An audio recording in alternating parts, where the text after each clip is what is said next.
All right, welcome everybody to Bachelors and Bachelorettes Toastmasters special event meeting.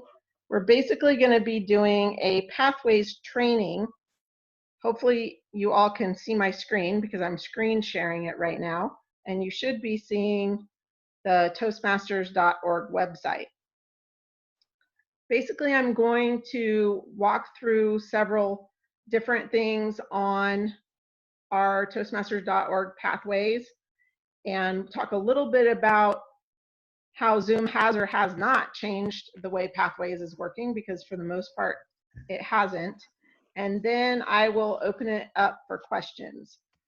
Hopefully we will go an hour or less. That's the plan. But if there seems to be a lot of questions, I set this meeting up to stay open until 8 o'clock, just in case. So first of all, let's just see who all we have on this call. We have Anna Karenina. Say hello. G'day. And it looks like we have Jesse Oakley. Hello, happy people. Hey, Jesse. And Robin Hall. Hello, everyone. Hi, Robin. And then let's see, I see Chris Hostetter. Hello, everyone. And Mark Hunter. Yeah, I'm here. Hi, everyone. Hi, Mark. I see Kay Collis is on. She was practicing with her camera earlier, so she's probably wandering around now. And then I see we have Teresa Gonzalez. So welcome, welcome. Looks like we have most of Bachelors and Bachelorettes and a few guests, so welcome everybody. I want to start out from the Toastmasters website. As you can see, I've already logged on because up here it says welcome Kristen. So the shortcut, we used to go in over here through Pathways and go to Basecamp, and you can still do that. But the new shortcut that they set up goes straight through your profile. So if you just click on your name,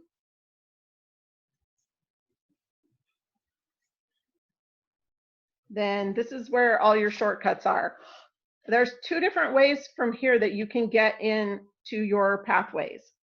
This, of course, is assuming that you've already chosen a path. If you haven't chosen a path, you'll be able to get to choose a path from here, but we're going to go on the assumption you've already chosen a path because this is not a new member orientation. So the two ways you can get to your path from here is you can either go in right here, you can go to Basecamp, or right here where it says I'm enrolled in 3 paths and go to my transcript, you can also go directly from there. I'm going to actually take the shortcut and go in through here because most of you have probably already gone in through Basecamp. But either way, it gets you to the same place. So I'm going to say go to my transcript. At the end, if we have time, we'll talk a little bit about Basecamp managers, but I don't want to assume that everybody in here is a Basecamp manager. So we won't spend a lot of time on that.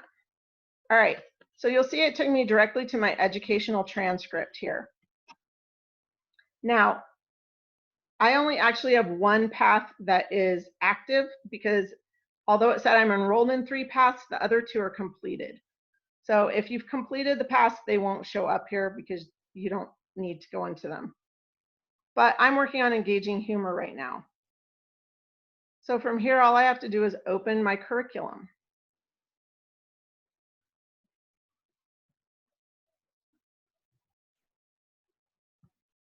Right now, I'm working on level 1 in engaging humor. One thing that I wanted to point out is a lot of you already know they made the change quite a while ago that you now can access any level at any time. It used to be you had to finish level 1 before level 2 would open up, and so on and so on. Now you can go to any level. So if you're doing a project that you need to do for some reason and it doesn't necessarily fit in the level that you're in, you are allowed to jump around. So you can go and pick a level 3 or a level 4 project.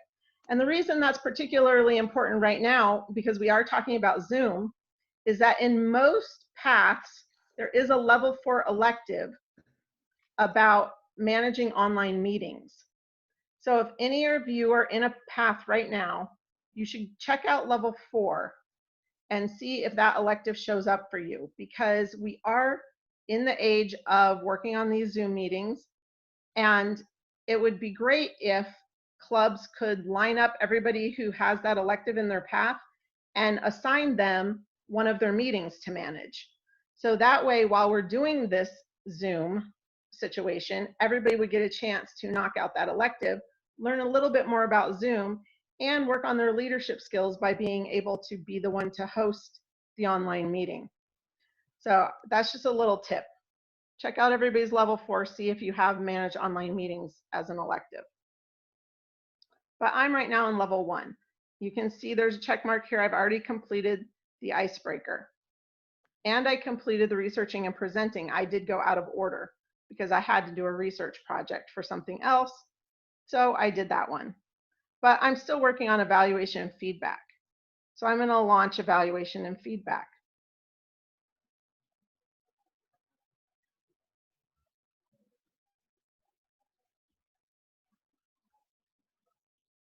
The spinning wheel of death.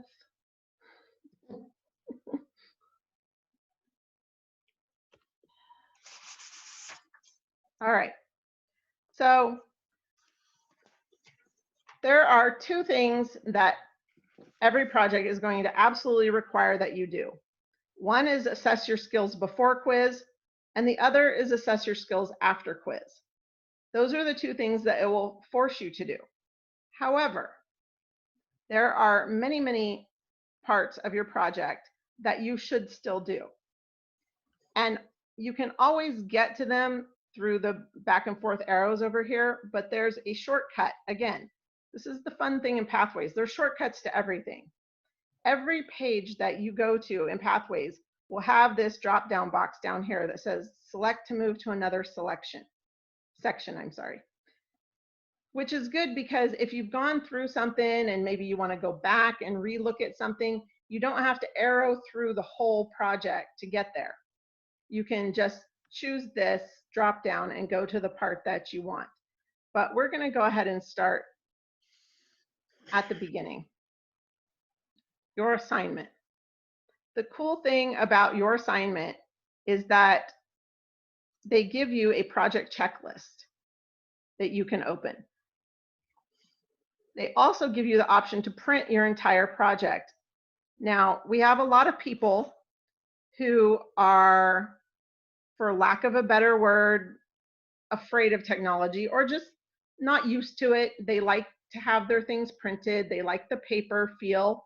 The same people that are not on board with the Kindles because they like the feel of their book. And to be honest, I'm kind of one of those people. I'm forcing myself to get used to it, but it's not my favorite mode. I'm still old school and like the paper. And so it's always an option to print each project as you come up to it. So if you have those types of people in your club, this is your way to talk them around Pathways. If they say, I can't deal with it, I don't want it that way, show them that they can print their projects. But if you click on your project checklist, and I always do this at the beginning when I start a project, because it will tell you everything that you need to do and what it's for. So for instance, in this project, I have to do a 5 to 7 minute speech. So it gives me all the checklist of things that I would need to do to make that happen. So if you go through here, schedule your speech with the VP of Ed, or if you guys use the FreeToast Host, schedule it on FreeToast Host, write your speech, rehearse your speech, present a first speech. Now see, this is where it's important to read through your project checklist. Now it tells me, oh, there's a second speech involved in this project, which a lot of us have been through it and we know that, but if it's your first time doing this, you might not realize that this involves a second speech. And if you just looked at it and started writing a speech, you wouldn't necessarily understand what the entire project entails. Now, this being in level 1 is fairly simple, but as you go through pathways, you will find projects that have a lot of pre-work that's involved with them. Some of them may be some type of assessment you need to take. There's a few, I worked on one where you had to receive 360 evaluations from 2 or 3 people. So that required sending out the evaluation sheets to people and asking them to send their feedback. And there was a lot of pre-work that had to be done before I could even write the speech. So I recommend that you always go to your assignment and look at your project checklist, so you can know ahead of time what you need to do and you don't get in a situation of thinking that you're ready to give a speech and then finding out you didn't do the pre-work that goes with it. So that's a little tidbit that I always do when I start something. And then of course I told you you have to take your before assessment, which I've already done, so I'm not going to go into this. There's always a section that will tell you what competencies that you're working on in this. I suggest you take a look at that, but for this portion, it's not something that we need to go through. You'll also find a lot of these have videos that you can watch. And to be honest, because I do give a lot of speeches, I don't always get the opportunity as I'm going through to watch the videos, but I do go back and watch them because even DTMs can always get something new when they go back and look at something, especially those of us who think that we've been there, done that, got the scars to prove it, and there's nothing new for us to learn. That's when you really do find out that there's something new to learn. So I learn something new every time I watch one of these videos. So if you don't get the opportunity to watch them as you're going through the project, consider going back and doing it. The other part of this project, and this I love, how to be an effective evaluator. I don't know how many of you have gotten a bad evaluation, but I think pretty much everybody has. And I don't necessarily mean bad as in it was negative. Sometimes bad is it was all positive. And you know you weren't perfect. And you know that there was something they could have found to help you get better. But for some reason, they just wanted to tell you all the nice things. And I suppose that's better than them telling you all bad things. But either way, it's not helping you grow. So the awesome part, and this shows up in every path, this how to be an effective evaluator, is that you go back and you look at, all right, am I an effective evaluator? Do I really know how to do this? And am I doing it right? Have I been doing it right? And it's a great tool to train people on how to be an effective evaluator. So I'm really glad that this shows up in the level 1 of every path, because I think it's something that every Toastmaster needs to do and something that they need to remember to help them and help their fellow Toastmasters when they serve as an evaluator. So as you go through each one, you can go to each section. Like I said, you can jump or you can go this way, either way, and it'll go through the whole thing. And then complete your assignment. So if you go to complete your assignment, again, it gives you another copy of your checklist, so you can get it from multiple places. And you go and you do your speeches. Then it has your evaluation. I tend to always go to this at the beginning. Like when I go to your assignment and I look at my project checklist, then I also go to your evaluation, because this is where you will get all of your resources. They will list every resource you have. If there's a form that needs to be filled out, if there's some of these have templates that you can use. All of those will be under this evaluation section where all your resources are listed. So you'll see right here your evaluation for your first speech, then for your second speech. Then this is something a lot of people miss.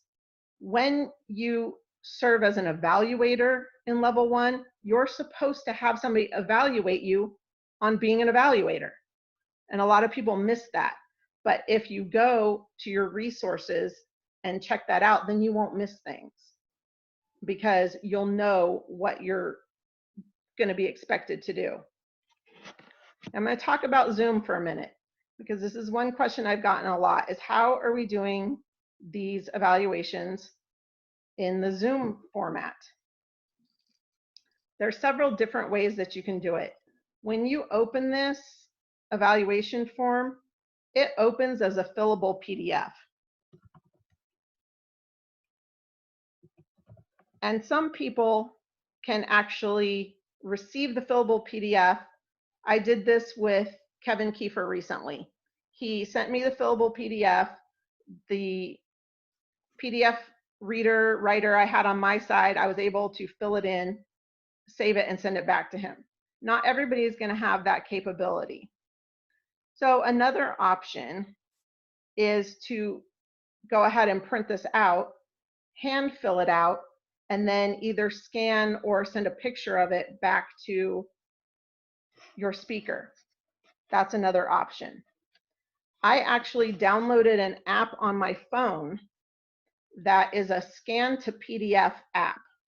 So I take a photo of the document, my app turns it into a PDF, and then I can email it as a PDF rather than as a picture file, which makes it easier for the person on the other end if they want to print it or upload it to their Basecamp.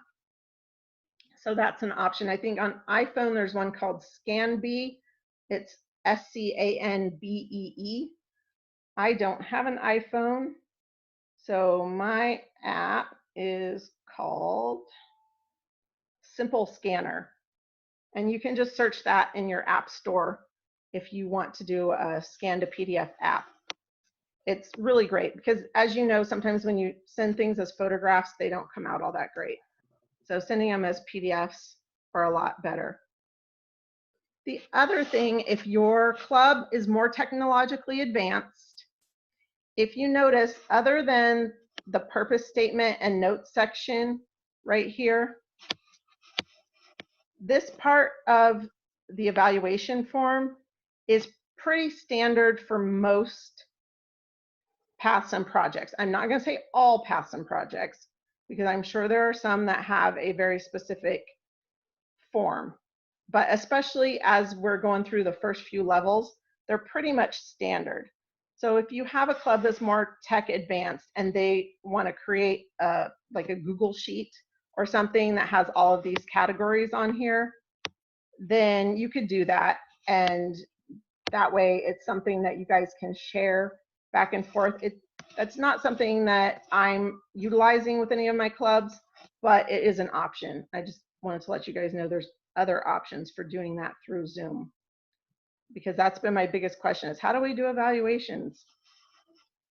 So it's really not that difficult. And then finally, you'll have to do the assess your skills after.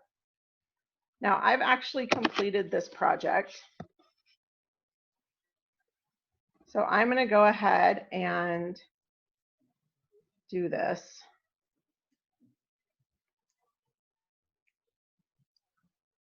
I'm just going to give myself all fours, because I'm awesome but not perfect.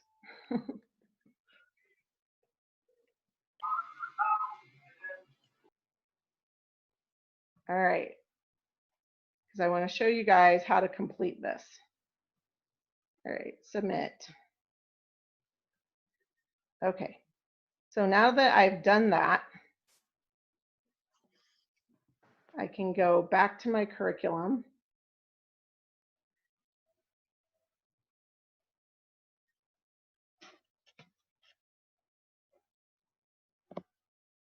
I need to be able to get this closed. Oh, there we go.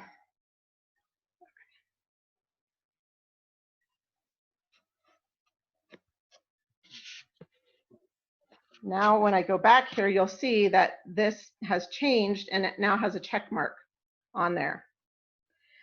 Now, the problem as a VP of Ed is you'll have a lot of people that go, okay, there's 1, 2, 3 projects here. I completed them. I have all the check marks. I am done. Why is it not showing up? Why does it say 75%? Why have you not given me my award? What's going on with this?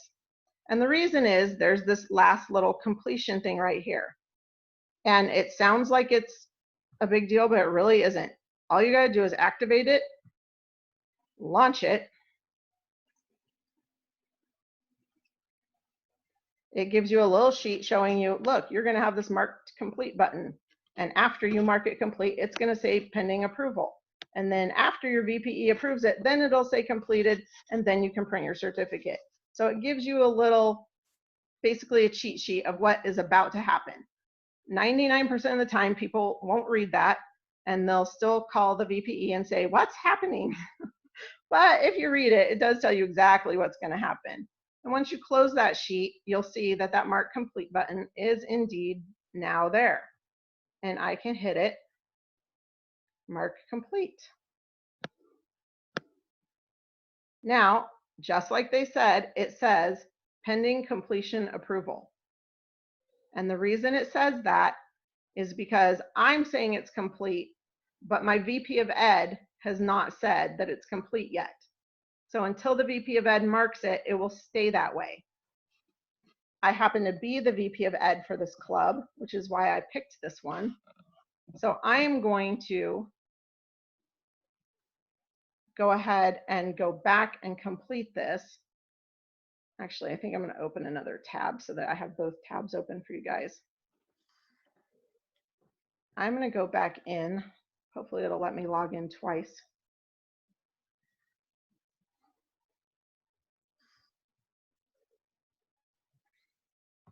And show you guys what it looks like after your VP of Ed approves it.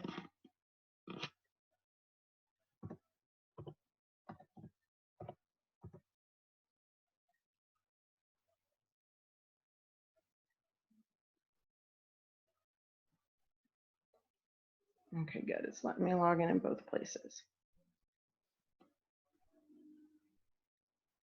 Hopefully it won't make it super slow. All right, now this time I'm going to log in as the Basecamp manager because I'm going in there to approve it. I've noticed there's been a little bit of a delay lately with Basecamp manager, so hopefully it'll show up for you guys. Oh yay, new stuff. Let's close that. All right. Pending requests. All right, and you'll see right here, my member, Kristen Baker, has submitted level 1 of engaging humor.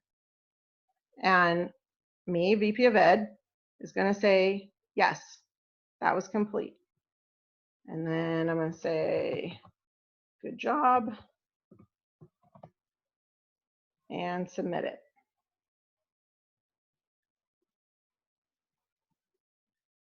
Now, I'm going to close that.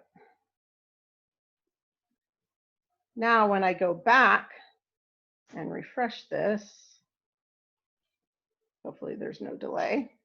Now you'll see it shows level 1 is 100%. And if I click on it, you'll see down here now it does say completed, and I have the option to view my certificate.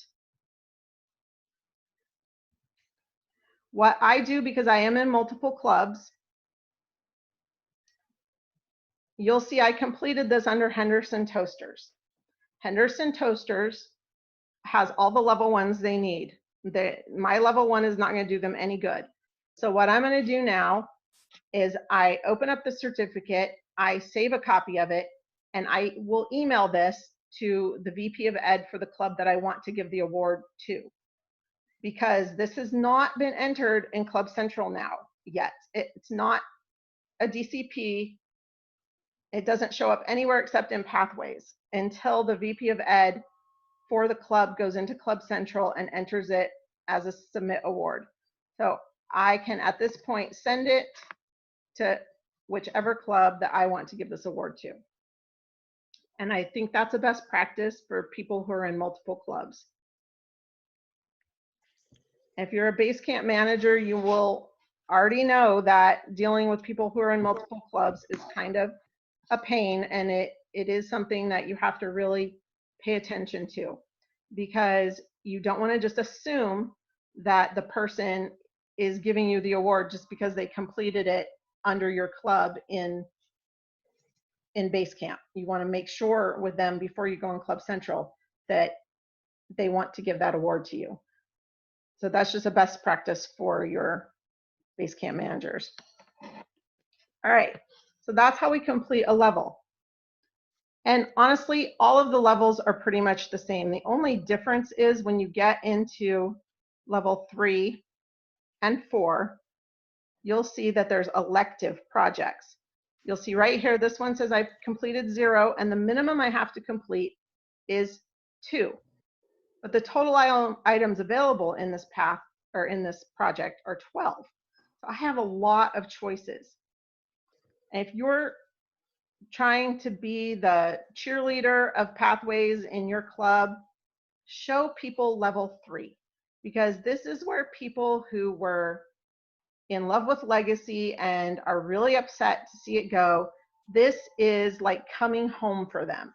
When you go into level 3, you see using presentation software, connect with storytelling, creating visual aids, descriptive language. You'll see inspire your audience. If any of you have done a CC, these should all be very familiar to you. Effective body language, active listening. This is coming home for the Legacy people. They're like, okay, I understand these. I can deal with this. So if you're having any of those reluctant people, take them to level 3 and show it to them. It makes them happy. And happy people, happy Toastmasters. So take them That's there. my line. Exactly. All right. So I want to show you a couple other things. If you click on the Toastmasters logo, it will always take you back to your main page. But you can always click here, visit the Pathway Start page, and it'll take you right back to TI. I don't know if this is an upgrade or just I never knew how to get back and forth, but it used to be you had to hit the back arrow like 10 times to jump from the Pathways system back to Toastmasters.org. You don't have to do that. And I don't know if I just got smart or if they added that, but you can just hit the logo and then hit visit the Pathways Start page, and it will take you back here. So I'm going to get back into my curriculum because I want to show you guys a couple things. This time I'm going to go in through this way so you can see that it takes you to the same place. So I'm going in under Henderson Toasters.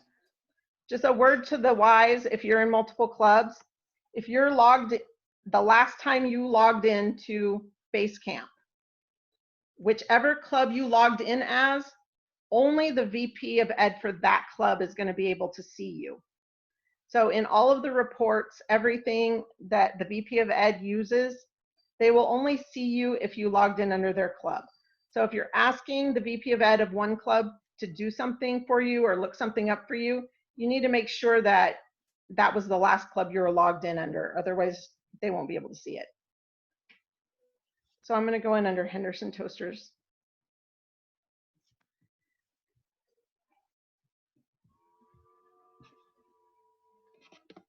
And when you go in this way, it wants you to see all the fun things that they've changed, which I don't need to look at right this minute.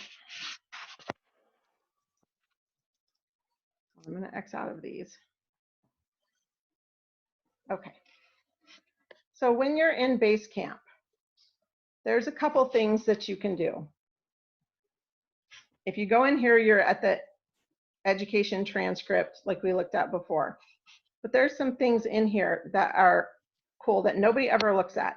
You're in your transcript, you go to your curriculum, you do your thing, and that's it. But there's other things that you can do in here. For instance, there's an e-portfolio right here.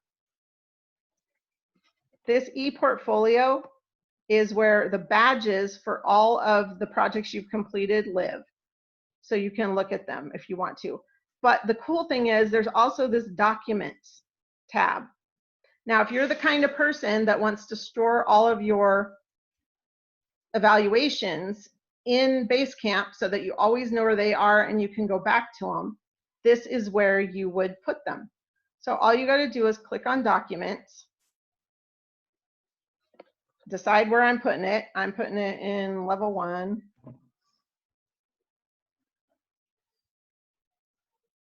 You can put your like copies of those certificates. You can put those here. You can put your evaluations.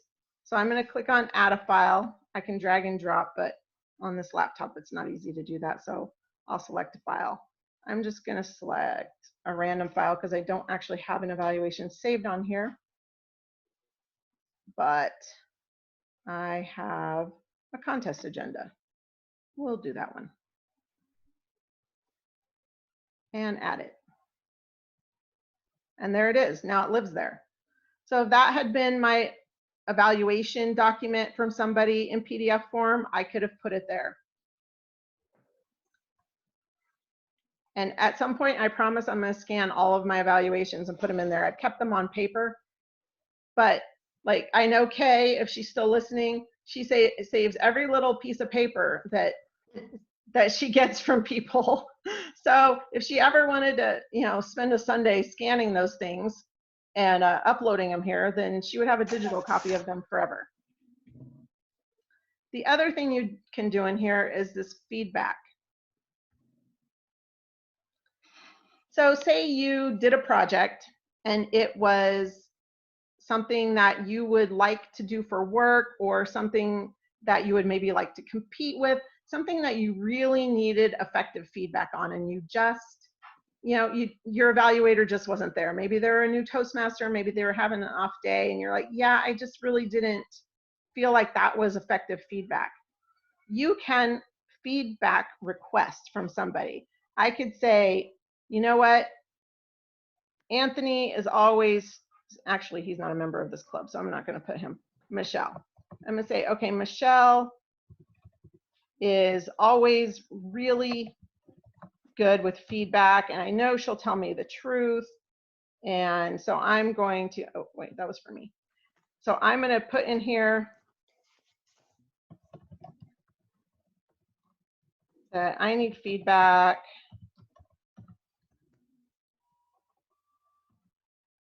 on my level 4 presentation, whatever. You can put anything in there. I'd like to get feedback from, and since I'm not on my work computer, I don't know if this is going to actually work, but I wanted to show you that you can do it. Come on, type.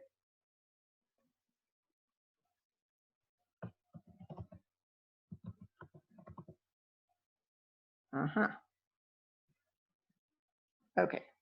Okay, so I have to add, I haven't added users on this computer, so it's not going to let me do it, but you can add your club members here, and then you'll be able to go back and ask for feedback from them. So you can send the, who would you like to see the responses, everyone. So you can set it however you want. There's a lot of different options in here. You can play around with it, but it's just an option of how you can go and request additional feedback from people. And then also under here, see, we only ever play with transcript, but there's all this other stuff up here. Your Basecamp profile lives in here.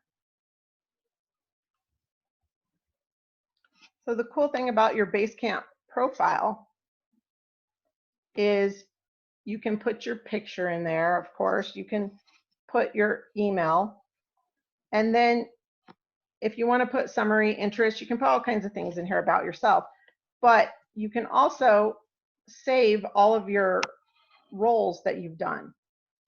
So the reason that's important is because some of the projects, as you get further on in Pathways, may require that you've served as a Toastmaster or you've served as a GE. So you can go in here and say, okay, I was an AW counter. I'm making this up because I wasn't, but just to show you.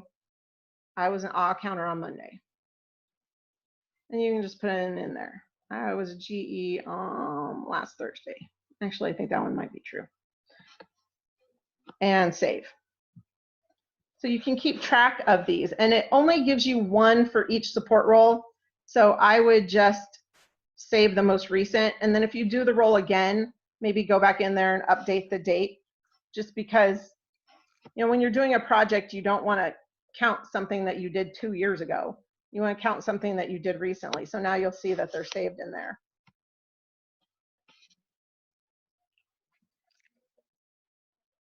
And when I go back, you can get here to your profile anytime in Pathways by clicking on your picture up here. Assuming you've saved a picture. If you haven't saved a picture, you probably get that funny little silhouette of a person. But if you click on it, it will always take you back to your Basecamp profile. And if you want to make changes, you can just click on My Account and it'll allow you to make changes there. So those are some cool things about Basecamp and about how to complete a path. And a little bit about how to do evaluations, options for doing evaluations with Zoom. Now we're at 7:06, so we have about 20 minutes left. I would like to open it up for questions, and they can be Zoom questions related if that's like your burning issue, but hopefully also Pathways related. Who has questions?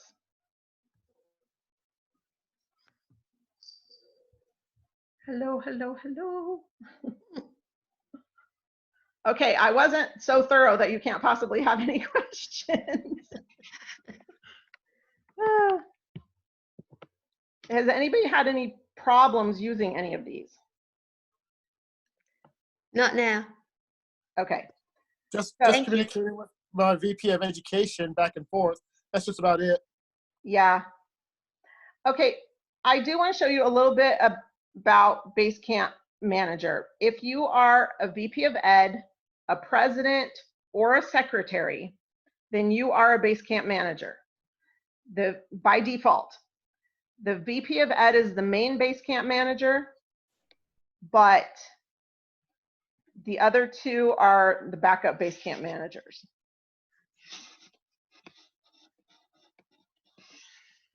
On some pages, you'll also see the Return to Toastmaster Pathway Start page down here on the bottom. If it's not on the top, it's on the bottom, but it's always there somewhere. So you can always go back.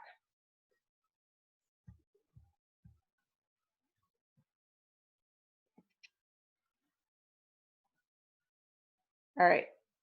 So this time, I'm going to log in as Basecamp Manager. And I want to show you, even if you're not a Basecamp Manager, so you know what your Basecamp Manager can do.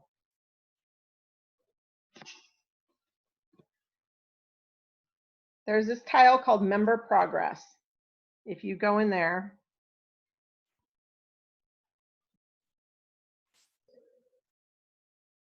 I'm going to make the screen a little bigger. Now there used to be, and they'll show up, just these, you always have to refresh these because for some reason they don't automatically refresh. And sometimes it does take a little while, especially when you have a lot of tabs open or a lot of different things running. As a matter of fact, I'm going to close my email so that it doesn't get in the way.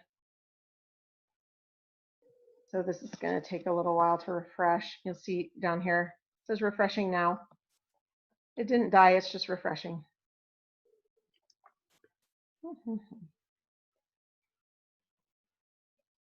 So the first thing that's going to come up is a lot of graphs that don't really give you any useful information.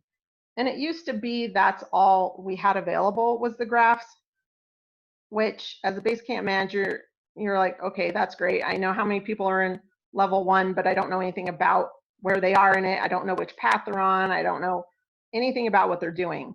But that has all changed now. If this will ever refresh. I should have picked a club with fewer people in it.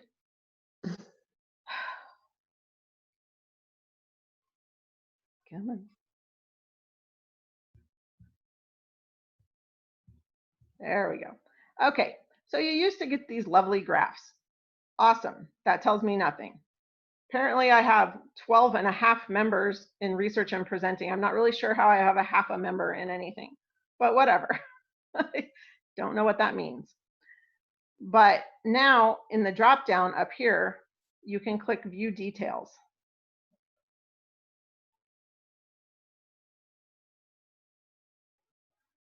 And now if you scroll down, it tells me where everybody is. So all of the people that that graph showed were in evaluation feedback. Now I can see where they actually are. Kristen has completed evaluation feedback and dynamic leadership, and this is the day that she did it. She completed it in engaging humor, and that's today because we just did that together. I completed it in effective coaching. That's the day that I did it. So it tells me all of my people. I have people that are in progress in evaluation and feedback. And it tells me what path they're associated with. How many people are in progress in icebreaker? I only have a couple members that are actually still in process on their icebreaker. So that helps me do a little bit of planning. And this was just the level 1 projects is what I clicked on. So that's what that's showing me. Hopefully this doesn't close me out. No, it doesn't. So my level 2 in progress, I can do the same thing. I can view the details, see who's doing what in level 2.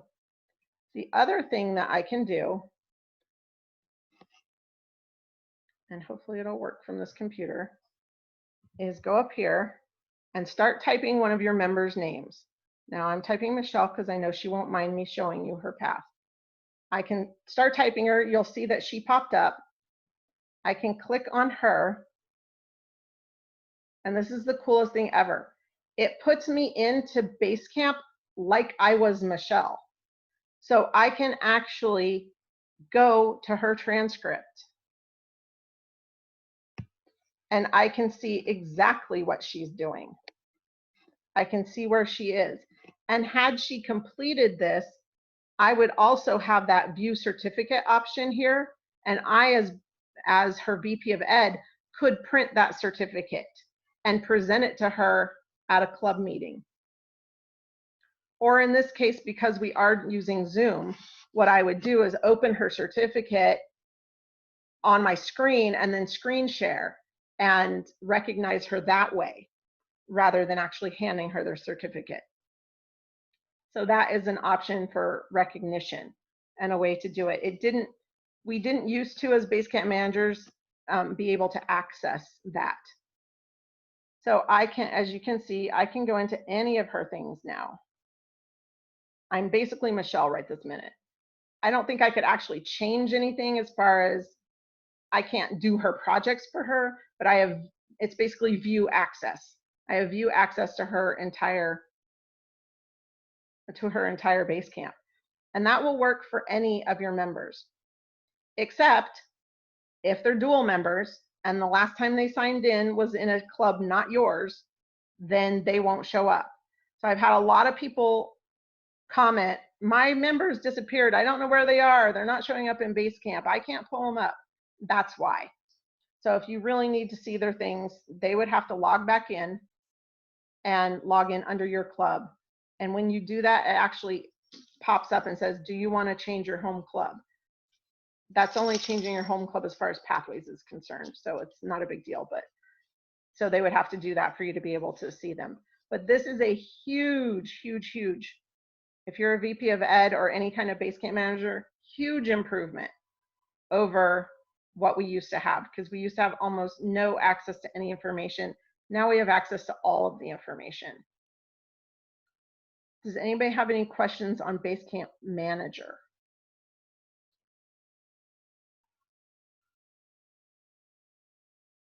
All right, awesome.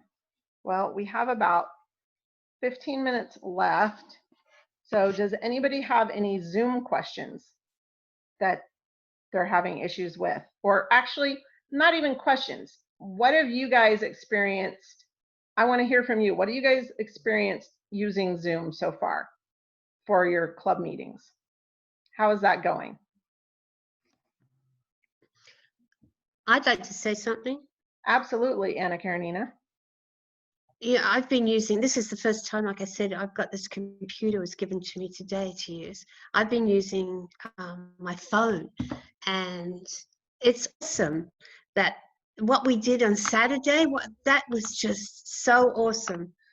I can't believe, and I was using my phone. And it's so easy to use. I mean, I am not at all computer savvy. So if I can do it, anybody can do it. That's what I'm trying to say. Yeah, it's not, I think that the fear of it was pretty widespread, but the people who've actually done it and had a club meeting that way, I'm hearing good feedback, and they've actually gotten guests. I mean, most of the club meetings that I've been a part of have had guests, because I can do it in my pajamas from home, or in my case, I wore a unicorn costume to one of my meetings, you know. So I think that we actually have the opportunity to grow our clubs through Zoom, which is a great opportunity that we didn't have before. Who else? Yeah, Kristen, this is Jesse Oakley Jesse. speaking. Absolutely. Absolutely, Jesse. I got to tell you that so far I've been to different Toastmaster meetings, not only in the Las Vegas area, but also in California, Texas, Montana, and New Jersey, just to see how they do different Zoom meetings in different districts all over the United States. And I can tell you that from each of these meetings that I go to, as a matter of fact, today is the 5th meeting I've been to Zoom relevant to Toastmasters. There's always a good lesson. And the more you go to these types of meetings, the more you can pick up on things, including what you just discussed with pathways, as well as club meetings and contests. So everybody has a good curve. So it's great, a great advantage. Yeah, I think so too, Jesse. I think it's been really good. And as soon as some of these contests are over, I'm hoping to visit a lot more club meetings as well. How's it going for everybody else? Chris, how did you feel about the Morelli House one that we had last week? That was the first Zoom meeting that I had ever done, and it went really well. I was amazed at the flow, the facilitation, and participation. I think you're right, too. This is going to be a big for members and people to enjoy. Thank you for the added skill, again, through Toastmasters. Cool. Glad you could make it tonight. You know, I think another thing that we might find, Henderson Toasters, my home club that meets at City Hall, was having an issue with the fact that our IT department went on telecommuting every Thursday. So having our meetings every other Thursday meant an entire department of the city could not participate. Now that we're going to start doing the Zoom meetings, we haven't had one because City Hall closure happened kind of quickly and we didn't have time to get it together, but our first one's going to be next Thursday. Once we get going on that, I think we'll find even when we're allowed to start having in-person meetings again, I think we're going to open it for a hybrid so that we can have some members who are still Zoom members. Now, I'm sure that when this is all over, TI is going to go back to their previous rules regarding online versus in-person clubs, and you can't have more online members than in-person members, or you become an online club, which means that you are no longer part of a district and not eligible for a lot of things that districts do. So I don't think that we want to go that route for sure, but I believe that we will definitely become a hybrid club after this is all over. And I think that that might end up being an option for a lot of clubs that were maybe having some membership issues. All right. And I think it's an Yes, opportunity. Absolutely. You've been to a few, right? How was UNLV's today? They had one today, right? It was good. We had 10 or 11 people on the call for that one. Awesome. So that was good for them to kick off. And then last night we had 27 in the CVAF Roastmasters meeting. Awesome. And that's a brand new club, right? Pretty much. Great. So Yeah, I think as clubs are going through this, they're really starting to see the advantages of it. My suggestion is do like Jesse is doing, find out when other clubs are meeting. If you look at our social media, you'll see a lot of different clubs posting their links for their Zoom meetings and their schedules. And if you get an opportunity to sit in on a couple, because you might learn something that other clubs are doing that you hadn't thought of to bring back to your club. Because I am not a Zoom expert. I was basically trial by fire, forced to learn how to use it. And I think a lot of us are in that boat. And if we visit other clubs where maybe they've been doing it longer than us, or they have people who just knew it better than us, we may continue to learn new practices that we can bring back to our clubs. And that's the best way to learn, Kristen. Trial by Absolutely. fire. It is, right? When you don't have a choice and you have to put on a contest in 5 days, you figure it out. I'd likened it to design, build, process, and construction Oh, yeah. earlier today, where you don't have a complete everything before you start construction, but you know what your mission is, you know where you're trying to get it to, and you start the process and pull the committee and team together to get it done. One of Absolutely. the things I see as a major opportunity for us is that going forward, reaching out into clubs and businesses as well to round up people, because we as Toastmasters are going to have to lead the charge, getting people retooled for this new economy coming out of this process. Absolutely. And Kay mentioned in the chat, if you guys didn't see it, it's also a good opportunity for clubs if they lose their location. I've been in 2 clubs